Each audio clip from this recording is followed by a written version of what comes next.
Hi అండి, నేను మీ Ravinder Reddy. Bore point చూడబడను.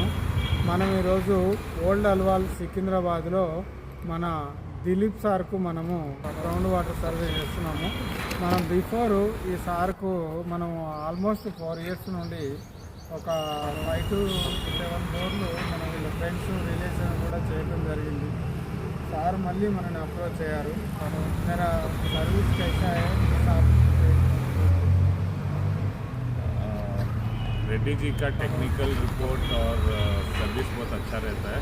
He gives in depth analysis of ground water, rock surface and if there is soil and how long the water will sustain in the bore.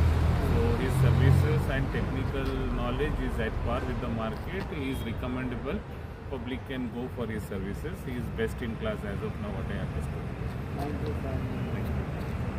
ये report analysis చేస్తే 100 to 250 మధ్యలో water ఉన్నాయి. సార్కు 300 feet depth recommend చేస్తున్నాను. Almost 2 inches వరకు water వచ్చే chances ఉంది. ఎందుకంటే హెవీ వెదరింగ్ జోన్ ఉంది. ఇట్లాంటి హెవీ వెదరింగ్ జోన్లో మ్యాక్సిమం 1.5 to 2 inches వాటర్ అయితే సఫిషియెంట్గా వచ్చే ఛాన్సెస్ ఉన్నాయండి. 300 feet